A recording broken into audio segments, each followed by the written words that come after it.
Series की शुरुआत होती है शिवम नाम के एक लड़के से, जिसे कि कई दिनों से बुरे सपने आ रहे थे और रोज की तरह आज भी उसे एक बुरा सपना आता है और देर रात को उसकी आंख खुल जाती है। यह देख घर के बाकी लोग भी उठ जाते हैं। फिर शिवम अपनी माँ को बताता है कि उसके सपने में एक अघोरी उसे मारने के लिए कोई तंत्र विद्या का यूज कर रहा था। तभी उसकी माँ उसे समझाती है कि तू डर मत बेटा, हम सब तेरे पास हैं और हम तुझे कुछ नहीं होने देंगे। ये कहकर उसकी माँ उसे सुला देती है।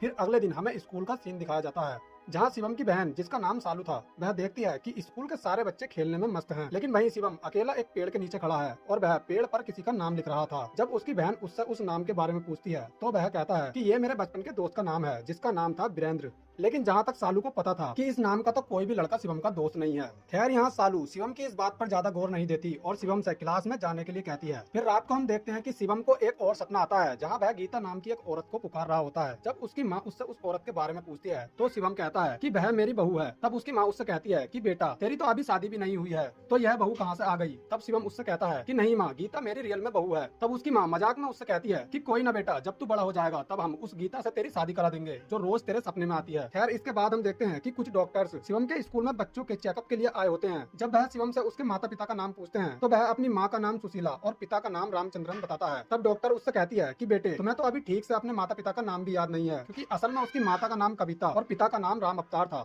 अब यहाँ उसकी बहन को भी शिवम पर थोड़ा गुस्सा आता है और वह उसे डांटने लगती है और कहती है कि कोई कैसे अपने माता पिता का नाम भूल सकता है। फिर घर जाने के बाद वह अपनी माँ को शिवम की उस स्कूल की हरकत के बारे में बताती है और कहती है कि माँ, आज स्कूल में शिवम ने अपनी माँ का नाम सुशीला और पिता का नाम रामचंद्रन बताया था। यहाँ तक तो ठीक था, लेकिन इसने तो अपना नाम भी अजयवीर बताया था। माँ, मुझे तो लगता है तुम्हारा ये लड़का पागल होने वाला है। अब यह देखकर उसकी माँ को भी उसकी चिंता होने लगती है और उसे लगता है कि शिवम पर किसी भूत प्रेत का साया है। फिर अगले दिन शिवम की माँ पड़ोस की एक औरत को यह सारी बात बताती है, जिसे सुनने के बाद वह औरत शिवम की माँ से कहती है कि तुम्हें शिवम को किसी बड़े तांत्रिक को दिखाना चाहिए। यह सुनने के बाद शिवम की माँ शाम को अपने हस्बैंड से कहती है कि किसी औरत ने उसे बताया है कि हमें शिवम को किसी तांत्रिक बाबा को दिखाना चाहिए, जिससे हो सकता है कि शिवम जल्द ही ठीक हो जाए, क्योंकि मुझे लगता है कि शिवम के ऊपर किसी भूत प्रेत का साया है। अब यहाँ राम अवतार भी उसकी बात मान लेता है और कई अलग अलग बाबाओं को और अलग अलग लोगों को दिखाता है, जिसके बाद अलग अलग लोग उसे अलग अलग तरीके के उपाय बताते हैं। लेकिन सारे उपाय करने के बाद भी शिवम को सपने आना बंद नहीं होते, जिससे उसके माता पिता भी बहुत ज्यादा परेशान हो गए थे। अब एक दिन राम अवतार अपने कुछ पड़ोसी दोस्तों के साथ बैठा होता है और उसे उदास देखकर उसके दोस्त उससे इस उदासी का कारण पूछते हैं। तब राम अवतार उन्हें पूरी बात बता देता है। तभी उसका एक दोस्त उसे एक बहुत बड़े पुजारी आचार्य के बारे में बताता है और कहता है कि तुम एक बार शिवम को वहाँ और दिखा लो, क्योंकि उन्होंने ऐसे बहुत से बच्चों को ठीक किया है। अब ये सुनकर राम अवतार अगले ही दिन अपनी पत्नी के साथ पुजारी जी आचार्य के पास चला जाता है और उन्हें पूरी बात बता देता है। आचार्य जी भी उन दोनों की बात को बहुत गौर से सुनते हैं और जब वह लोग इसका हल पूछते हैं तो आचार्य जी उन्हें बताते हैं कि तुम्हारे लड़के का यानी कि शिवम का ये दूसरा जन्म हुआ है,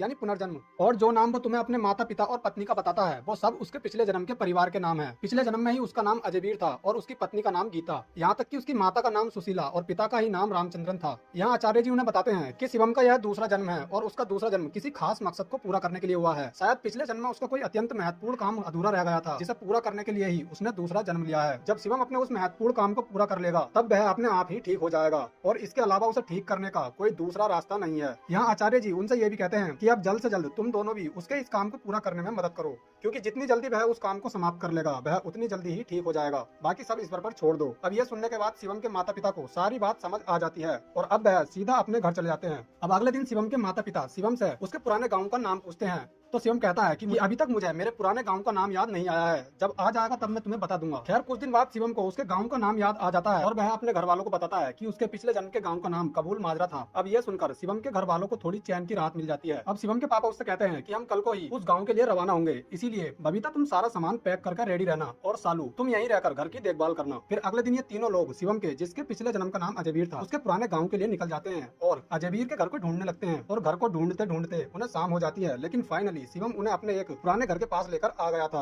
अब इसके बाद वह उस घर की किवाड़ खटखटाने लगता है, जिसके बाद उस घर से एक औरत बाहर आती है जिसका नाम बबीता होता है। असल में वो ही अजयवीर की पत्नी हुआ करती थी। यहाँ शिवम बबीता को उसी आवाज में पुकारता है जैसे कि उसे अजयवीर पुकारा करता था। ये देखकर बबीता बहुत ज्यादा हैरान रह जाती है कि कैसे कोई अनजान बालक उसे हूबहू उसके पति की आवाज में पुकार सकता है। अब यहाँ शिवम उससे कहता है कि मैं तेरा अजयवीर हूँ अजयवीर, लगता है तुमने मुझे पहचाना नहीं। अब ये सुनकर बबीता को कुछ समझ नहीं आता। वो शिवम के माता पिता से कहने लगती है कि ये कैसा बेहुदा मजाक है, माना कि ये बालक है लेकिन तुम दोनों तो बड़े हो, तुम इसे डांटने की बजाय इसका साथ दे रहे हो। तभी शिवम की माँ उससे कहती है कि चिंता मत करो, हम तुम्हें सारी बात बताते हैं, पहले तुम ये बताओ कि क्या ये अजय वीर का घर है। तब बबीता उनसे कहती है कि हाँ, ये अजय वीर का घर है। फिर वह उन्हें घर के अंदर लेकर जाती है। घर के अंदर एक बूढ़ा आदमी भी होता है जो कि अजय वीर का पिता रामचंद्रन था। ये देख शिवम उसके गले से लग जाता है और कहता है, बापू मैं तेरा अजय वीर हूँ और तू चिंता न कर, अब मैं वापस आ गया हूँ ना, मैं तेरी सारी परेशानियां दूर कर दूंगा। इतने में ही सुनैना और नोनू भी आ जाते हैं, जिसमें से सुनैना अजय वीर की बेटी थी और नोनू उसका बेटा। वो लोग भी अब काफी बड़े हो गए थे। जब उन्हें अजय वीर के पुनर्जन्म के बारे में बताया जाता है तो नोनू को लगता है कि ये लोग बहुत बड़े फ्रॉड हैं और उनसे कहने लगता है कि पुनर्जन्म तो उसका होता है जो कि मर गया हो, लेकिन हमारा बापू तो अचानक गायब हुआ था, जिसके बाद आज तक उसके मरने की कोई खबर हम तक नहीं आई। तो तुम इतने विश्वास के साथ कैसे कह सकते हो कि तुम ही हमारे बापू का पुनर्जन्म हो। तब यहाँ शिवम उससे कहता है कि मैं गायब नहीं हुआ था, मैं किसी काम से कहीं गया था, जिसके बाद मेरी मृत्यु हो गई थी, लेकिन मैं कैसे मरा था ये मुझे अभी तक याद नहीं आया है। अब यहाँ शिवम की बातों को सुनकर उसके बूढ़े पिता को यानी रामचंद्रन को ये पूरा विश्वास हो गया था कि शिवम ही उसका अजय वीर है, लेकिन सुनैना और नोनू को अभी भी लगता है कि शिवम की बातों में कोई भी सच्चाई नहीं है। खैर इसके बाद बबीता उनसे कहती है कि आप लोग बैठ जाओ, मैं आपके लिए खाना लेकर आती हूँ। इसके बाद बबीता उन्हें खाना लाकर देती है। तभी यहाँ शिवम बबीता से कहता है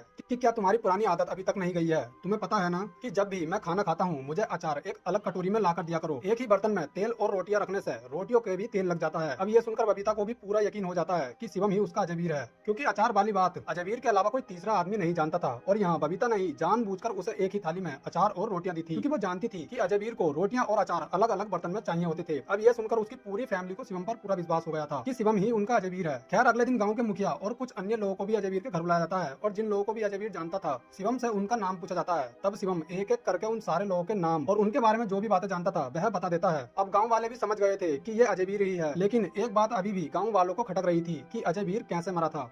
खैर इसके बाद अजय वीर का चचेरा भाई जिसका नाम ओमवीर था वह गांव वालों से कहता है कि कुछ दिन बाद सुनैना की शादी होने वाली है, अगर गांव वालों को कोई ऐतराज न हो तो क्या हम सुनैना का कन्यादान शिवम के हाथों से करवा सकते हैं। तब गांव का मुखिया कहता है कि एक बेटी का बाप अपनी बेटी का कन्यादान करने के लिए पुनर्जन्म लेकर वापस आया है, इससे अच्छी बात सुनैना और इस गाँव वालों के लिए और क्या हो सकती है, इसीलिए अच्छा होगा कि शिवम के ही हाथों सुनैना का कन्यादान हो। खैर इसके बाद ओमवीर शिवम से कहता है कि मेरा भाई काफी वर्षों बाद वापस लौट कर आया है, इसीलिए आज ये शाम का खाना मेरे घर खाएगा और आज पूरी रात ये और मैं जी भरकर एक दूसरे से बात करेंगे। इसके बाद शाम को अजय वीर अपने भाई के घर जाता है और खाना खाने के बाद कुछ देर वह अपने भाई से बात करता है और वहाँ से चला आता है। अब रात को जब अजय वीर सो रहा होता है तब कुछ गुंडे उसे मारने के लिए उस पर हमला करने आते हैं, लेकिन तभी राम अवतार जाग जाता है और गुंडों को मारकर भगा देता है। फिर अगले दिन ओमवीर उनके पास आता है और कहता है कि क्या तुम जानते हो कि वो लोग कौन थे जिन्होंने शिवम पर हमला किया था। तब राम अवतार उनसे कहता है कि वो लोग मास्क पहनकर आए थे और शिवम को बचाने के चक्कर में वह उनका चेहरा नहीं देख पाया था। अब यहाँ राम अवतार उससे कहता है कि यहाँ रुकना शिवम के लिए ठीक नहीं है, क्योंकि खतरा अभी तक टला नहीं है और अगर शिवम यहाँ रहा तो वो लोग दोबारा से भी शिवम पर अटैक करने के लिए आ सकते हैं, इसीलिए अच्छा यही होगा कि हम लोग वापस अपने गाँव चले जाएं। अब यहाँ ओमवीर भी उन्हें जाने से नहीं रोकता, लेकिन जाते जाते वह राम अवतार से कहता है कि कुछ दिन बाद सुनैना की शादी आने वाली है और एक बेटी के लिए अच्छा होगा अगर उसका कन्यादान उसके पिता के द्वारा किया जाए। तब राम अवतार उससे कहता है कि तुम चिंता मत करो भाई, सुनैना का कन्यादान शिवम ही करेगा और उसकी शादी से पहले ही मैं शिवम को लेकर आ जाऊंगा। इसके बाद राम अवतार शिवम और बबीता को लेकर वापस अपने गांव आ जाता है और वहीं पर रहने लगता है। अब कुछ दिन बीत जाते हैं और सुनैना की शादी भी आ जाती है। इसके बाद राम अवतार अपनी पूरी फैमिली को लेकर सुनैना की शादी में जाता है, जहां सुनैना की शादी की तैयारियां चल रही थी